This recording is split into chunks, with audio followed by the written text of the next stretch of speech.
Hello friends, welcome to Pathfinder classes. ये हमारा 9th chapter चल रहा है। 9th चैप्टर का ज्योग्राफी चैप्टर हम यहाँ पे विषय पढ़ रहे हैं।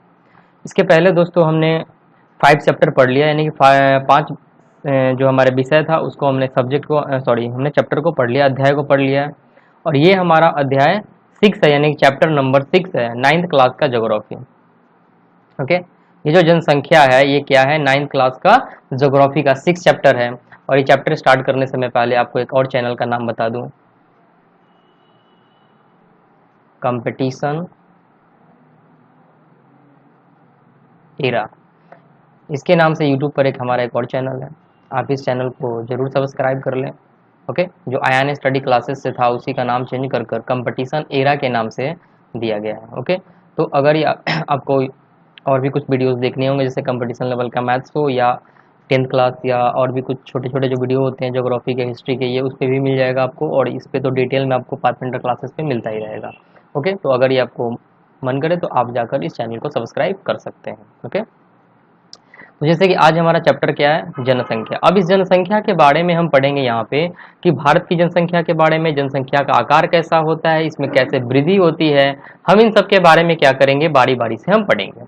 तो चलिए अब इस चैप्टर को हम स्टार्ट करते हैं दोस्तों और देखते हैं यहाँ पे। जैसे कि दिया हुआ है क्या आप मानव रहित विश्व की कल्पना कर सकते हैं। यानी कि ये कहने का मतलब ये समझा रहा है कि क्या आप बिना मानव के विश्व की कल्पना कर सकते हैं, यानी कि ये पूरे विश्व में मानव ही ना हो।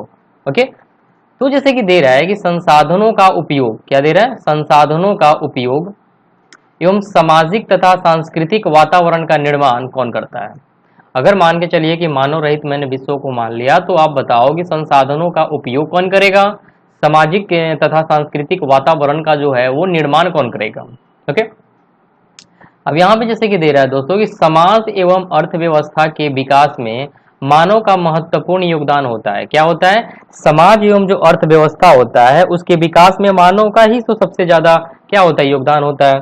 अगर हम बात करें समाज कैसे बनता है, लोगों से बनता है समाज। अगर लोग ही नहीं है तो समाज कैसा।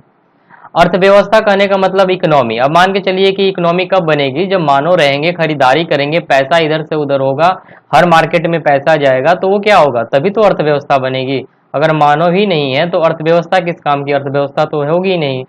तो यही बात यहाँ पे दे रहा है क्या दोस्तों, कि समाज एवं अर्थव्यवस्था के विकास में मानव का महत्वपूर्ण योगदान होता है। क्या होता है, मानव का जो है ना महत्वपूर्ण योगदान होता है। अब हम इसमें देखेंगे दोस्तों कि मानव जो है संसाधनों का निर्माण एवं उपयोग तो करते ही हैं। क्या करते हैं, मानव जो होते हैं ये संसाधनों का निर्माण भी करते हैं और संसाधनों का उपयोग भी करते हैं। अब इसके पहले मैंने आपको तो बता दिया होगा कि संसाधन किसे कहते हैं। संसाधन हम उसे कहते हैं जब इंसान क्या करता है कि अपने नीड के लिए, अपने जरूरतों के लिए किसी चीज का यूज करता है, तब हम उसे क्या बोलते हैं, संसाधन कहते हैं। अब मान के चलिए पेड़ पौधे हैं, तो पेड़ पौधे ठीक है, जब तक है तब तक है, लेकिन जब तक मानव जो अपने तरीके से अपने नीड के लिए जब उसको यूज करना शुरू करता है ना, तब हम उस संसाधन के अकॉर्डिंग उस चीज को ले सकते हैं।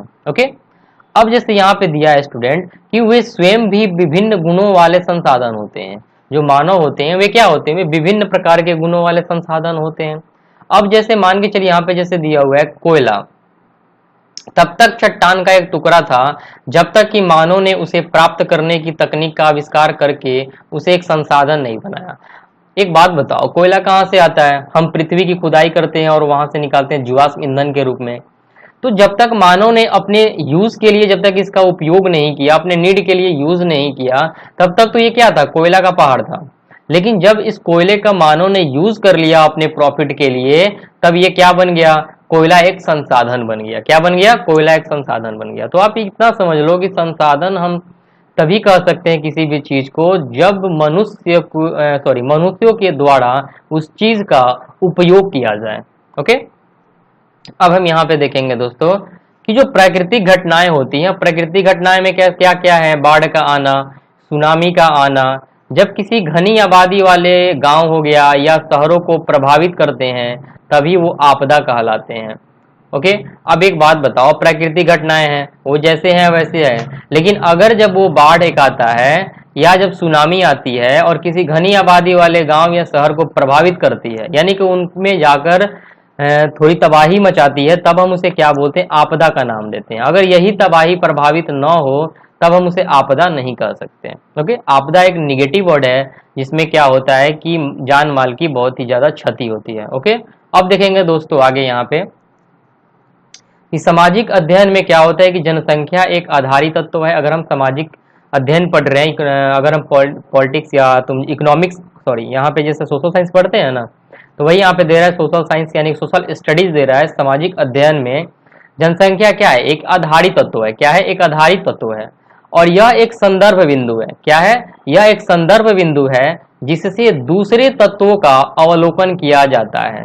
क्या किया जाता है, जिससे दूसरे तत्वों का अवलोकन किया जाता है तथा उसके अर्थ एवं महत्व ज्ञात किए जाते हैं। क्या किए जाते हैं, उससे उसके अर्थ को एवं उसके महत्व को हम जानते हैं। अगर हम बात करें संसाधन की दोस्तों, तो आप देख सकते हो कि संसाधन, आपदा एवं विनाश का अर्थ केवल मानव के लिए ही महत्वपूर्ण है। एक बात बताओ, जब भी तुमने संसाधन वर्ड सुना है तो संसाधन जो ये शब्द है ये क्या है, मानव से ही जुड़ा हुआ है, मानव से ही तो बना है। आपदा की अगर बात करें तो आपदा में भी तो माल जाल की हानि का मतलब क्या, किसी गांव में अगर जाके वो बाढ़ या सुनामी अगर प्रभावित करेगा तो इंसानों को तो ही प्रभावित करेगा। तो यहाँ भी मनुष्य क्या है, इससे जुड़े हुए हैं। अगर विनाश की बात करते हैं तो विनाश ये भी क्या है, मानव से जुड़ा हुआ है। तो ये सारे जो तीनों शब्द है ना, ये सब के सब मानव से ही महत्वपूर्ण तरीके से जुड़े हुए हैं। ओके दोस्तों, तो अब यहाँ पे देख रहे हैं हम क्या कि उनकी संख्या, किसकी संख्या, मानवों की, वितरण, वृद्धि एवं विशेषताएं या गुण जो होते हैं ये पर्यावरण के सभी स्वरूपों को समझने तथा उनकी विवेचना करने के लिए मूल पृष्ठभूमि प्रदान करते हैं। क्या करते हैं, मूल पृष्ठभूमि प्रदान करते हैं। ओके, अब देखो दोस्तों यहाँ पे मानव क्या है, मानव पृथ्वी के संसाधनों का उत्पादन एवं उपभोग करता है। जितने भी पृथ्वी पे संसाधन हो या जो भी उत्पादन हो, इनका उपभोग कौन करता है, जितने भी संसाधन होते हैं हमारे पृथ्वी पर, इनका उत्पादन यही करता है और उपभोग भी मानव ही करता है। ओके, उपभोग का मतलब कि यूज करना। अगर हम मान के चलिए कि कोयला है, तो कोयला क्या होता है, गवर्नमेंट क्या करता है, उसकी खुदाई करता है और कोयला मार्केट में लाता है। तो वो कोयला जो आ रहा है वो किसके लिए आ रहा है, मानव के द्वारा आ रहा है। तो जब हम उसको जलाते हैं इसका मतलब उसका उपभोग कर रहे हैं, उसका यूज कर रहे हैं। ओके, अब यहाँ पे देखो दोस्तों कि इसलिए यह जानना आवश्यक है कि एक देश में कितने लोग निवास करते हैं। क्या करते हैं, ये भी जानना जरूरी हो जाता है कि एक देश में कितने लोग निवास करते हैं, जिसके आधार पर ये जो हमारा उत्पादन और उपभोग होता है उसी के आधार पर उस देश में किया जाता है। ओके, अब हम देखेंगे दोस्तों यहाँ पे कि वे कहाँ एवं कैसे रहते हैं, जो लोग हैं देश में वो कहाँ और कैसे रहते हैं, उसकी संख्या में वृद्धि क्यों हो रही है तथा उनकी कौन कौन सी विशेषताएं हैं। भारतीय जनगणना हमारे देश की जनसंख्या से संबंधित जानकारी हमें प्रदान करता है। ओके, आप एक बात मैं आपको बता दूं कि भारत में 10 सालों में एक बार डेमोग्राफी होता है, जनसंख्या को जांचा जाता है।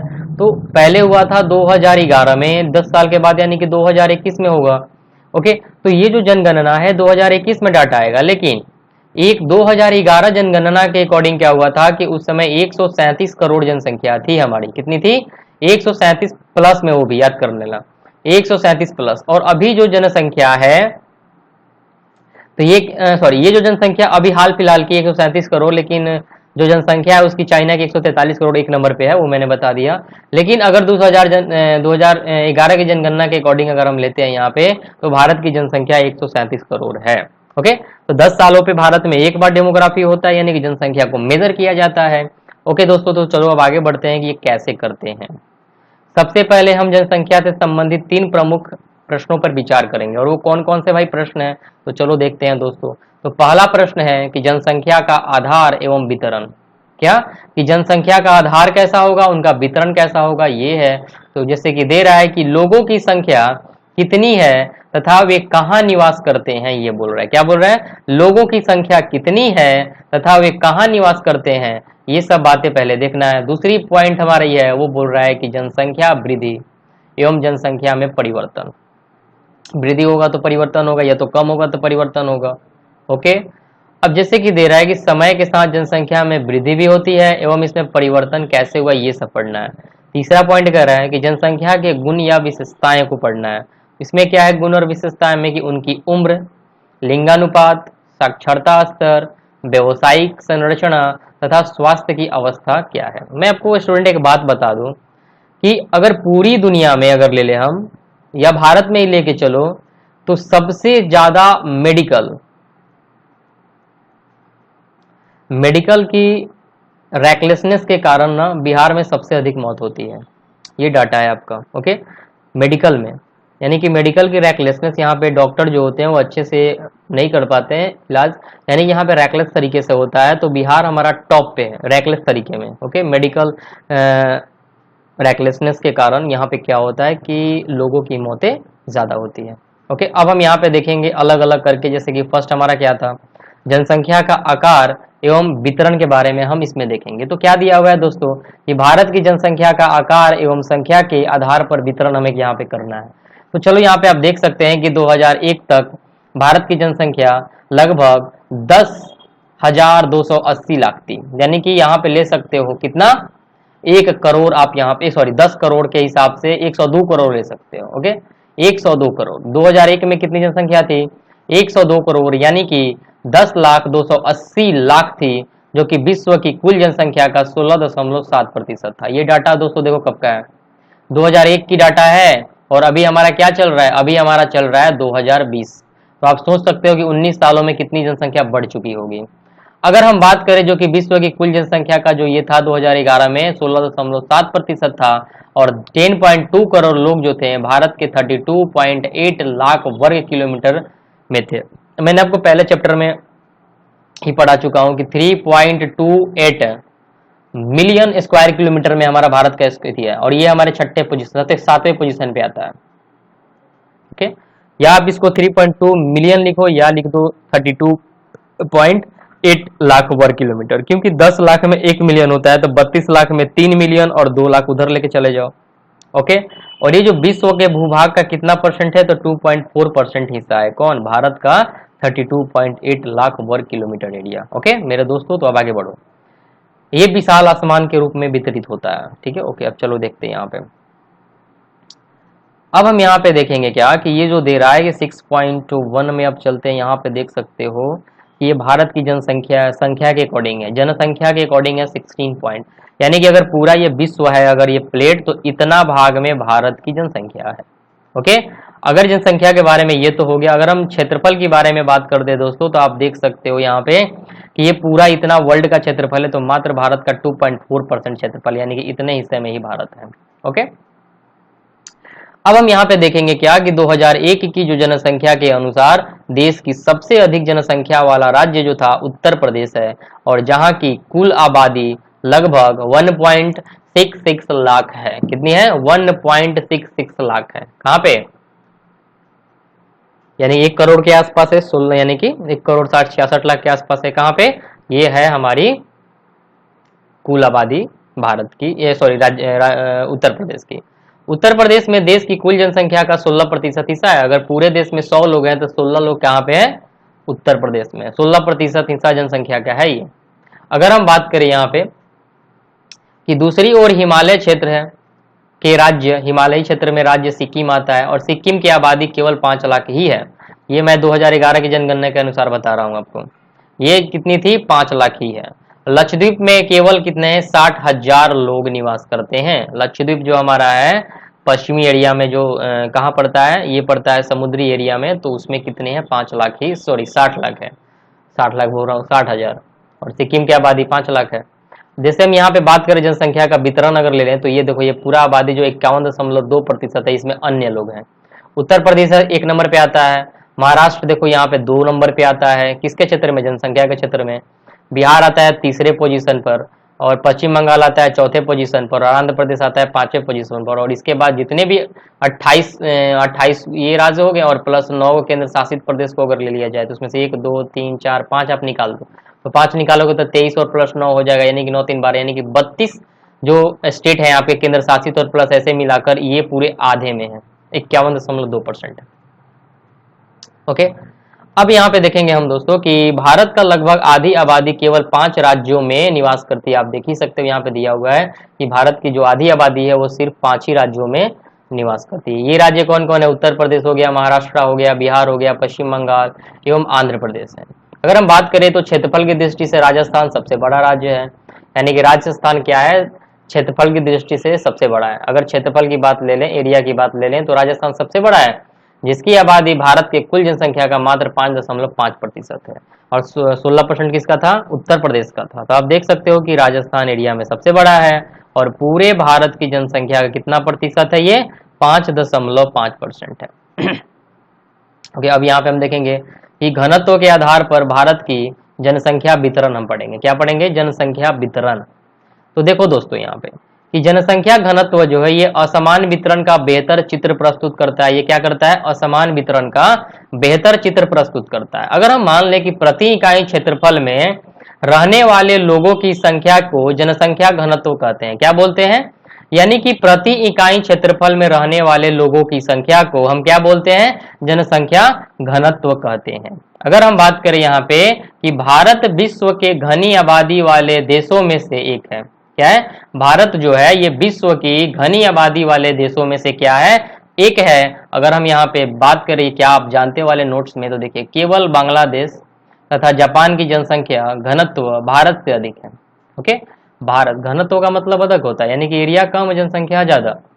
अब ये नहीं कि भारत की जनसंख्या 137 करोड़, अब ये तो बांग्लादेश की जनसंख्या इससे अधिक है, नहीं, बांग्लादेश छोटा भी तो है, भारत बड़ा है। इसके अकॉर्डिंग, इसकी जनसंख्या अकॉर्डिंग इसका घनत्व निकालेंगे, इसके अकॉर्डिंग इसका घनत्व निकालेंगे। ओके दोस्तों, तो यहीं पे दे रहा है कि केवल बांग्लादेश तथा जापान का जनसंख्या घनत्व जो है वो भारत से अधिक है। और बांग्लादेश एवं जापान का जनसंख्या घनत्व ज्ञात कीजिए, तो कैसे निकालेंगे, उसका एरिया पहले पता करो, उसके बाद उसमें कितना, तो उसकी जनसंख्या से डिवाइड कर दो तो जनसंख्या घनत्व निकल जाएगा। अब हम यहाँ पे देख रहे हैं दोस्तों कि 2001 में भारत का जनसंख्या घनत्व कितना था, 324 व्यक्ति प्रति वर्ग किलोमीटर था। यानी कहने का मतलब है एक व्यक्ति जो है वो क्या करेगा, 324 प्रति वर्ग किलोमीटर था इसकी घनत्व। ओके, अब हम यहाँ पे देखेंगे दोस्तों कि जहां पश्चिम बंगाल की जनसंख्या घनत्व कितना था, 904 प्रति व्यक्ति था। अकेले केवल पश्चिम बंगाल में 904 प्रति व्यक्ति था। और अरुणाचल प्रदेश में क्या था, 13 व्यक्ति प्रति। अब देखते हो यहाँ पे कितना कम हो गया। ओके, चलो आगे बढ़ते हैं। अब यहाँ पे आप पिक्चर देख सकते हो, ये जो चीज दिया हुआ है कि ये जो ऐसे कलर का रहेगा तो ये रहेगा 501 से अधिक घनत्व वाला रहेगा प्रति वर्ग किलोमीटर में। ये कलर रहेगा तो 251 से 50, ये कलर रहेगा तो 101 से, और ये ऐसा कलर रहेगा तो 100 से कम। तो चलो पहले सबसे अधिक वाला निकालते हैं। तो आप देखो, दिल्ली, उत्तर प्रदेश, बिहार, पश्चिम बंगाल, ये पश्चिम बंगाल का एरिया है ये वाला। ओके, इतने जो ये स्टेट है ना, ये क्या आते हैं, और यहाँ पे केरला को ले लो, ये आते हैं 501 से अधिक वाले घनत्व वाले, मतलब प्रति वर्ग किलोमीटर पे 501 होना चाहिए। ओके, मतलब कहने का मतलब है कि 1 किलोमीटर है, प्रति वर्ग किलोमीटर, सॉरी, प्रति वर्ग किलोमीटर पे 501 लोग रहेंगे। तो समझ सकते हो यहाँ पे कितनी घनी आबादी, यानी कि जनसंख्या यहाँ पे बहुत ही घना है, एरिया कम है, घना ज्यादा है। अब हम यहाँ पे देखेंगे स्टूडेंट क्या कि ऐसे कलर में आप देख सकते हो उड़ीसा है, छत्तीसगढ़ है, राजस्थान है। ओके, ऐसे आप इस पिक्चर में क्या कर सकते हो, मिला सकते हो। ओके, एक बार पिक्चर को आप पॉज करके देख लेना अच्छे से। अब हम यहाँ पे देखेंगे जनसंख्या वृद्धि एवं जनसंख्या परिवर्तन की प्रक्रिया क्या होती है, उसके बारे में हम दोस्त यहाँ पे पढ़ेंगे। अब देखो, जनसंख्या का परिवर्तनशील प्रक्रिया है, जनसंख्या बदलती रहती है और आबादी की संख्या, वितरण एवं संगठन में लगातार परिवर्तन होता है। अगर मान के चलिए ये परिवर्तन 3 प्रक्रियाओं से गुजरता है, जन्म भी हम लेते हैं, मृत्यु हो जाती है हमारी, एवं प्रवास के आपसी संयोजन के प्रभाव के कारण होता रहता है। ये जनसंख्या में वृद्धि या कमी जो होता है या परिवर्तन होते रहता है, ये 3 प्रक्रियाओं के कारण होता है। क्या होता है मैं बता दूं, आप जन्म लेते हो उसके आधार पर, मृत्यु होती है उसके आधार पर, या प्रवास करते हो उसके आधार पर। अगर कोई देश से कोई लोग यहाँ पे आ जाता है किसी अन्य देश से, तो जनसंख्या बढ़ जाएगी। अगर इस देश के लोग किसी और देश में जाकर रहने लगते हैं तो उसकी जनसंख्या घट जाएगी, जिस देश से वो जाएंगे। ओके, तो यहाँ पे ये पॉइंट बता रहा है। तो हम क्या पढ़ेंगे, पहले हम यहाँ पे देखेंगे क्या कि जनसंख्या में वृद्धि के आधार पे, कि जनसंख्या में वृद्धि क्या है, उसके आधार पर हम क्या करेंगे, इस चीज को हम देखें।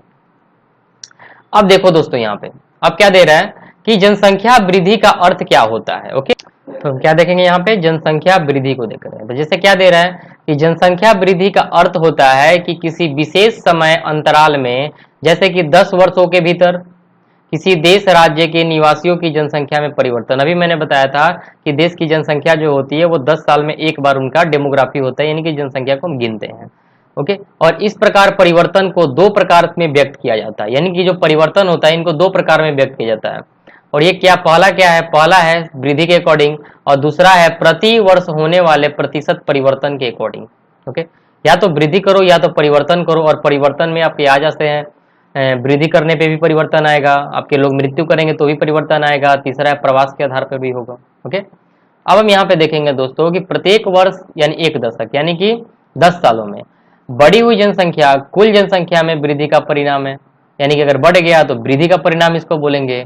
जैसे कि पहले की जनसंख्या जैसे 1991 की जनसंख्या हो को बाद की जनसंख्या अगर 2001 की जनसंख्या से अगर हम बात करें इसे घटाकर इसे प्राप्त किया जा सकता है।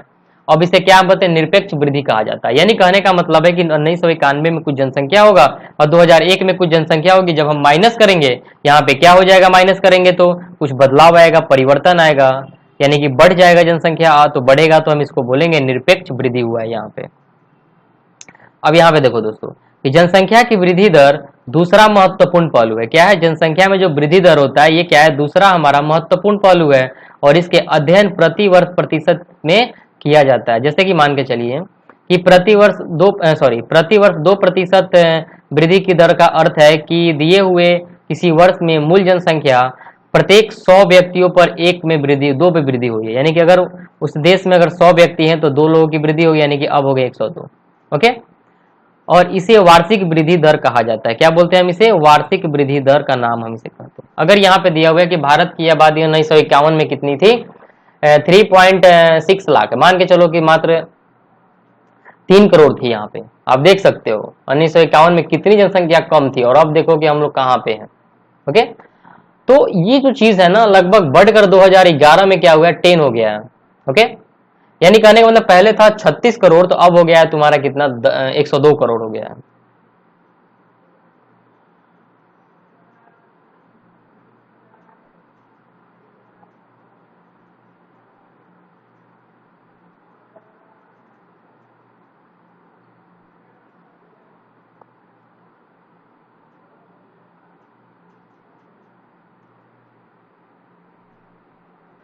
तो क्या दे रहा था कि 1951 में हमारी आबादी 3.610 लाख बढ़कर क्या हुई थी, इतना लाख हो गई थी, यानी कि इतना बढ़कर इससे बढ़कर इतना हो गई।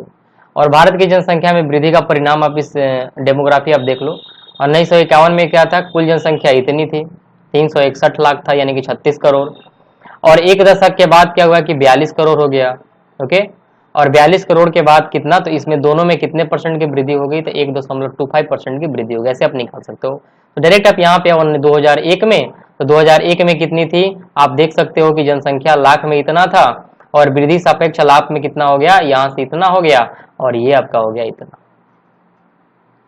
ओके, यानी कि 4 करोड़ था यहाँ पे, 4 करोड़, फिर 7 करोड़, 10 करोड़, 13 करोड़, 16 करोड़, 18 करोड़, 182 करोड़ या 18 करोड़ के आसपास ये वृद्धि है, थोड़ी सापेक्ष वृद्धि है ना। यहाँ पे देखो 102 करोड़, ये 36 करोड़, 43 करोड़, 54 करोड़, 68 करोड़, 84 करोड़ और 102 करोड़ 2001 में था, और अब कितना हो गया, 137 करोड़ हो गया। यानी कि 2011 में 137 करोड़, इसके बाद 102 करोड़ के बाद कुछ बढ़ा था, और 37 करोड़ अब लगभग जब 2021 की जनगणना होगी ना तो उस समय 141 या 40 प्लस करोड़ हो जाएगी भारत की जनसंख्या।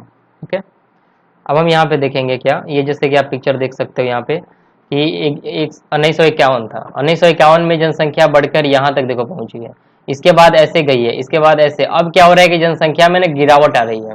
क्या रही है, पहले के अकॉर्डिंग गिरावट आ रही है, ये नहीं कि वृद्धि हो रही है, पहले के अकॉर्डिंग में जनसंख्या में क्या हो रही है कि धीरे, यानी कि 2001 में आप देख सकते हो कि कितना कम हुआ है यहाँ पे, और एकाएक अब बढ़ते जा रहा है। अब हम यहाँ पे देखेंगे क्या कि भारत की आबादी बहुत अधिक है, और विशाल जनसंख्या में वार्षिक दर अगर लगाया जाता है तो क्या होता है, यहाँ पे इसके सापेक्ष वृद्धि बहुत अधिक होती है। ओके, 10 करोड़ जनसंख्या में न्यूनतम दर वृद्धि होती है, और तब भी जुड़ने वाले लोगों की कुल संख्या बहुत अधिक होती है। भारत की वर्तमान जनसंख्या वार्षिक वृद्धि में 155 लाख है। क्या है, 155 लाख, जो कि संसाधनों एवं पर्यावरण के संरक्षण को निष्क्रिय करने के लिए पर्याप्त है। अब अगर बात करें कि वृद्धि दर में कमी, जन्म दर नियंत्रण के लिए किए जा रहे प्रयासों में सफलता मिल रही है। अब यहाँ पे देख लीजिए सब दे रहा है, जनसंख्या में परिवर्तन के आधार पर अगर हम यहाँ पे देखते हैं क्या देखेंगे यहाँ पे कि जनसंख्या वृद्धि एवं परिवर्तन के आधार पर, जैसे कि दे रहा है क्या कि जनसंख्या में होने वाले परिवर्तन की 3 प्रमुख प्रक्रियाएं कौन कौन सी, जन्म दर, मृत्यु दर एवं प्रवास है। क्योंकि या तो जन्म लो, नहीं तो मृत्यु हो जाओ, या तो प्रवास हो जाएगा, कहीं दूसरे जगह पे चले जाओ या आ जाओ। जन्म दर एवं मृत्यु दर के बीच का जो अंतर जनसंख्या की प्राकृतिक वृद्धि है। क्या है ये, जनसंख्या की प्राकृतिक वृद्धि है। एक वर्ष प्रति 1000 व्यक्तियों में जितने जीवित बच्चों का जन्म होता है उसे जन्म दर बोलते हैं, 1000 प्रति वर्ग। और यह वृद्धि का एक प्रमुख घटक है, क्योंकि भारत में हमेशा जन्म दर मृत्यु दर से अधिक रहा है। यहाँ पे मृत्यु दर से जन्म दर क्या है, हमेशा ही अधिक रहता है। अगर हम बात करें दोस्तों यहाँ पे कि एक वर्ष में प्रति 1000 व्यक्तियों में मरने वालों की संख्या को मृत्यु दर कहा जाता है, और मृत्यु दर में तेज गिरावट भारत की जनसंख्या में वृद्धि दर को मुख्य कारण है, यानी कि वृद्धि दर की मुख्य कारण है। अगर हम बात करें 1980 तक उच्च जन्म दर एवं मृत्यु दर में लगातार गिरावट के कारण जन्म दर तथा मृत्यु दर में काफी बड़ा अंतर आ गया। क्या आ गया, 1980 में दोनों के बीच में, यानी कि मृत्यु दर और जन्म दर के बीच में बहुत ही ज्यादा अंतर आ गया था, क्योंकि वहां पर मृत्यु दर में गिरावट हुआ था, यानी कि लोग बहुत कम मर रहे थे, और इसके कारण जनसंख्या वृद्धि दर अधिक हो गई थी। 1981 से क्या हो गया कि धीरे धीरे जन्म दर में भी गिरावट आनी शुरू हो गई, और परिणाम स्वरूप जनसंख्या वृद्धि दर में भी गिरावट आ गई। यानी कि अब देखेंगे यहाँ पे इस प्रकार चलन का क्या कारण है, यानी कि जनसंख्या, यानी कि कहने का मतलब है कि जन्म दर भी यहाँ पे कम हो गया। और जनसंख्या वृद्धि का जो तीसरा घटक है वो है प्रवास। आपने पढ़ा जन्म दर मृत्यु दर पढ़ लिया, अभी प्रवास। लोगों को एक क्षेत्र से दूसरे क्षेत्र में चले जाने को हम क्या बोलते हैं, प्रवास बोलते हैं। अगर कोई इंडिया से कोई जाकर अमेरिका में बस गया तो प्रवास करके यहाँ से चला गया, या कोई अमेरिका में और मन किया कि नहीं चलो मैं इंडिया में रहूंगा, तो इंडिया में आ गया।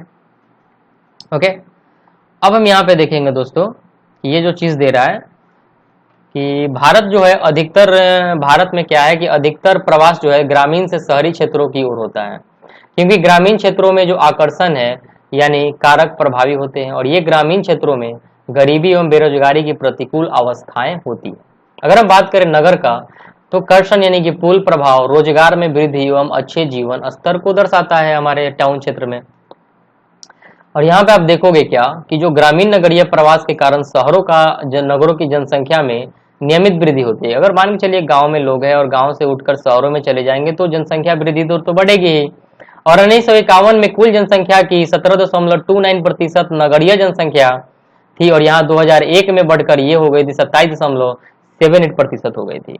और एक दशक यानी 1991 से 2001 के भीतर 10 लाख से अधिक जनसंख्या वाले नगरों की जनसंख्या 23 से बढ़कर 35 हो गई थी। ओके, अब यहाँ पे देखेंगे दोस्तों वायु संरचना। वायु संरचना क्या होता है, तो किसी देश में जनसंख्या की जो आयु संरचना होती है वहाँ के विभिन्न वायु समूहों के लोगों की संख्या को बताता है। वायु जो संरचना होती है वहाँ पे लोगों की संख्या को ये दर्शाता है, और यही जन्म संख्या के मूल विशेषताओं में से एक है।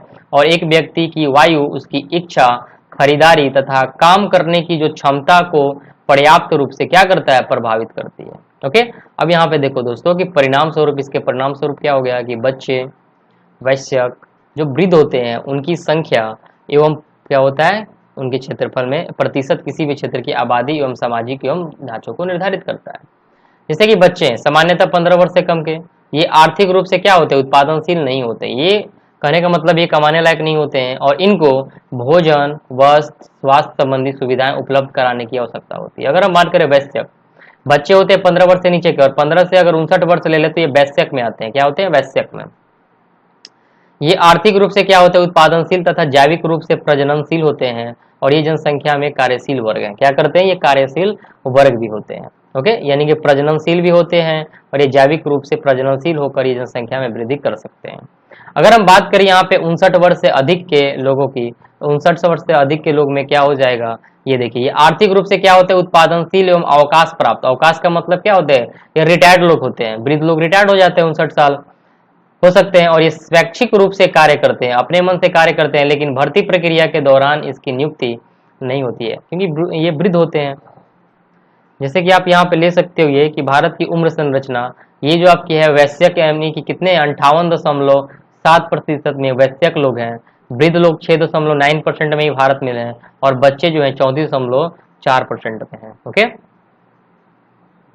अब आप यहाँ पे देखोगे क्या कि 1951 में जो लिंगानुपात था 946 था, क्या था 946 प्रति हजार में पुरुष एवं महिलाओं का था। यानी कि अगर 1000 पुरुष है तो 1951 में भारत में 946 लड़कियां होती थी। क्या होती थी? 1946 लड़की।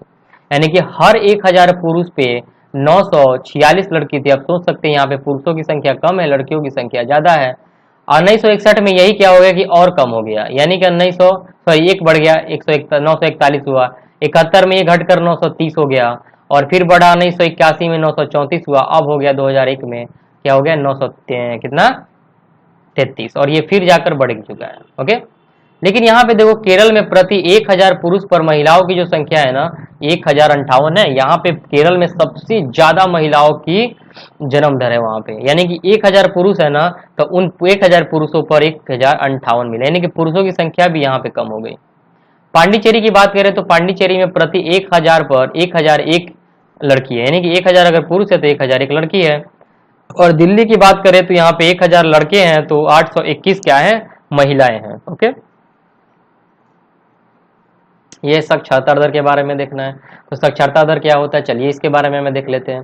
तो साक्षरता यानी कि पढ़े लिखे किसी जनसंख्या का बहुत ही महत्वपूर्ण गुण है। अगर कोई पढ़ा लिखा है उसको साक्षर व्यक्ति बोलते हैं।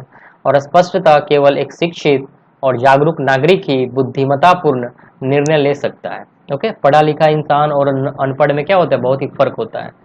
तथा शोध एवं विकास के कार्यों पर कर सकता है। और साक्षरता स्तर में कभी आर्थिक प्रगति में एक गंभीर बाधा होता है। क्या होता है, कभी आर्थिक प्रगति में एक गंभीर बाधा आ जाती है। ओके, अब हम देखेंगे दोस्तों यहाँ पे कि 2001 में जनगणना के अनुसार एक व्यक्ति उसकी आयु 7 वर्ष या उससे अधिक है जो किसी भी भाषा को समझकर लिख या पढ़ सकता है, उसे साक्षर की श्रेणी में कहते हैं। यानी कहने का मतलब है 2011 में ये कहा गया कि अगर कोई व्यक्ति 7 वर्ष का हो चुका है, अगर वो जानना पढ़ना अब सीख सकता है, तब हम उसे क्या बोलते हैं, साक्षर व्यक्ति कह सकते हैं उसके बाद। यानी कि उसका पढ़ने लिखने का जो वक्त है वो स्टार्ट हो चुका है। अगर इसके बाद नहीं पढ़ता है तो निरक्षर में चला जाएगा। ओके, भारत की साक्षरता स्तर धीरे धीरे सुधार हो रहा है। और 2001 की जनगणना के अनुसार भारत देश की साक्षरता दर कितनी है, 64.84 है। आपको पता होगा कहीं कहीं की 93 भी होता है, 90 प्लस साक्षरता दर होती है विदेशों में।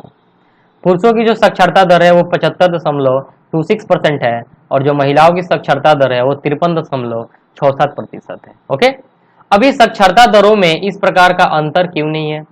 ओके, अभी जो व्यवसायिक मात्रा में दे रहा है ये सब कुछ, मतलब किशोरावस्था, प्राथमिक, और मान के चलिए प्राथमिक जो दे रहा है, यानी कि जो हमारे यहाँ पे दे रहा है कि व्यवसाय भी हम 3 प्रकार से करते हैं। व्यवसाय को हम कितने प्रकार में बांटे हैं, 3 कैटेगरी में। प्राथमिक कैटेगरी, द्वितीय क्षेत्र और तृतीय श्रेणियों में हम अपने व्यवसाय को बांटते हैं। अब बात आता है क्या कि प्राथमिक क्षेत्र में कौन आता है, द्वितीय क्षेत्र में कौन आता है और तृतीय क्षेत्र में कौन आता है।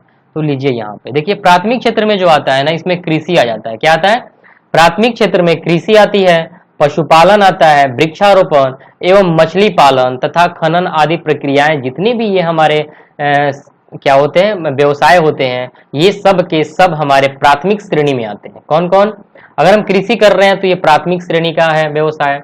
पशुपालन, वृक्षारोपण एवं मछली पालन, और इसके साथ साथ खनन जो होते हैं, माइनिंग एरिया। अब अगर हम बात करते हैं दोस्तों द्वितीय क्षेत्र की, तो द्वितीय क्षेत्रों के उत्पादन वाले जैसे कि उद्योग हो गया, भवन एवं निर्माण कार्य आते हैं। और तृतीय क्षेत्र की बात करें तो इसमें परिवहन, संचार, वाणिज्य, प्रशासन एवं सेवाएं इसमें आती हैं। ओके,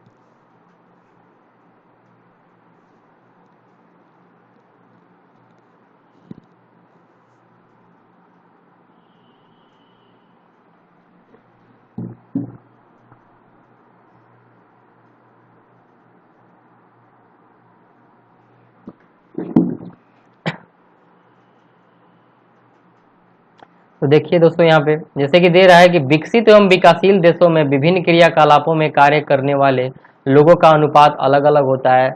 और ये जैसे दे रहा है विकसित देशों में द्वितीयक एवं तृतीयक क्रियाकलापों में कार्य करने वाले लोगों की संख्या का अनुपात अधिक होता है। यानी कि जो द्वितीय क्षेत्र में काम करने वाले लोग होते हैं और तृतीय क्षेत्र में काम करने वाले लोग होते हैं, इनकी संख्या कम होती है, सॉरी ज़्यादा होती है, अनुपात अधिक होती है। विकासशील देशों में क्या होता है कि विकासशील जो देश होते हैं ना, विकासशील देश में यही 2 क्षेत्र ज्यादा होता है, द्वितीय क्षेत्र और तृतीयक क्षेत्र होते हैं। ओके, प्राथमिक क्रियाकलापों में कार्यरत लोगों का अनुपात अधिक होता है। विकासशील देशों में क्या होता है कि सॉरी, यहाँ पे प्राथमिक क्षेत्र वाले ज्यादा होते हैं, और विकसित देशों में ना, ये जो आपको दे रहा है यहाँ पे विकसित देश, फिर से मैं बता दूं कि जो विकसित देश है और एवं विकासशील देशों में, तो विकसित देश और विकासशील ज्यादातर क्या होते हैं, वहां पे लोग द्वितीयक और तृतीयक में होते हैं, क्योंकि इसमें विकसित मैंने ले लिया, तो विकसित में यही तो ज्यादातर होते हैं। लेकिन अगर विकासशील की बात कर दी जाए ना, तो विकासशील में ज्यादातर प्राथमिक क्रियाकलापों वाले लोग होते हैं। अब अगर हम बात करें कि भारत में कुल 64% जो जनसंख्या है वो भाग केवल कृषि पर कार्य है, यानी कि अभी जो भारत में देख रहे हो कि किसान पे भी क्या कर रहा है, जो अमेंडमेंट बिल लग रहा है, तो ये समझ लो कि सारे भारत की जो प्रोडक्शन है वो कृषि पर निर्धारित है, और ये जो कृषि को क्या कर रहे हैं, पिछाड़ने की कोशिश में लग रहे हैं। तो 64% जो भाग है वो केवल कृषि पर आधारित है, एवं द्वितीयक एवं तृतीयक क्षेत्रों का कार्यरत जो है 13% और 20% है, यानी कि 64% तो अकेले वो है, और द्वितीयक है 13% और तृतीयक है 20% के अकॉर्डिंग है। ओके, अगर हम बात करें यहाँ पे कि वर्तमान समय में जो बढ़ते हुए औद्योगिकरण हो रहे हैं, इंडस्ट्रियलाइजेशन हो रहा है, शहरीकरण हो रहा है, टाउनशिप बन रहे हैं, वृद्धि होने के कारण द्वितीयक एवं तृतीयक क्षेत्रों की व्यावसायिक परिवर्तन हो रहा है, यानी कि इसमें क्या हो रहा है कि द्वितीयक और तृतीयक क्षेत्रों की वृद्धि हो रही है शहरीकरण में, क्योंकि शहर होता है वहां पे तो कृषि कर नहीं पाएंगे हम। अगर हम बात करते हैं दोस्तों स्टूडेंट की, सॉरी स्वास्थ्य की, तो स्वास्थ्य जनसंख्या संरचना एक महत्वपूर्ण घटक है प्रक्रियाओं का। ठीक है, जैसे आप देख सकते हो यहाँ पे कि प्रति 51 में प्रति 25 ये आपका दिया हुआ है, ये मेडिकल रिसोर्सेज के अकॉर्डिंग दिया हुआ है आपका जन व्यवस्था में, कि 16 संख्या आपको यहाँ पे दे रहा है, राष्ट्रीय जनसंख्या नीति दे रहा है। ओके, तो ये जो राष्ट्रीय जनसंख्या नीति है दोस्तों, ये चीज क्या है, ये बोल रहा है कि 1952 में एक व्यापक परिवार नियोजन कार्यक्रम को प्रारंभ किया गया, और परिवार कल्याण कार्यक्रम जिम्मेदार था, इसका क्या था, परिवार कल्याण कार्यक्रम जिम्मेदार था। अगर हम बात करें यहाँ पे कि सुनियोजित पैतृत्व को बढ़ावा देने के लिए कार्यरत है। ओके, यहाँ पे देखो 2000 में क्या हुआ है कि 14 वर्ष के कम आयु के बच्चों को ये कहा गया कि निःशुल्क शिक्षा प्रदान करने एवं जो शिशु मृत्यु दर के प्रति 1000 में 30 से कम करने, व्यापक स्तरों पर टीकारोधी बीमारियों के बच्चों को छुटकारा दिलाने के लिए। तो ये कुछ खास नहीं है। तो इस वीडियो में इतना ही दोस्तों। आज हमने क्या पढ़ा, 9th क्लास का ज्योग्राफी पढ़ा, 9th क्लास के ज्योग्राफी चैप्टर ज्योग्राफी सब्जेक्ट का 6th हमने चैप्टर पढ़ा। ओके, इसके आगे हम फिर पढ़ेंगे। तो इस वीडियो में इतना ही, और फिर से मैं आपको एक बता दूं, आपका एक और चैनल है कंपटीशन एरा। ओके, आप इस चैनल को यूट्यूब पे सर्च करके सब्सक्राइब कर लीजिएगा। ओके, तो इस वीडियो में इतना ही। Thanks for watching.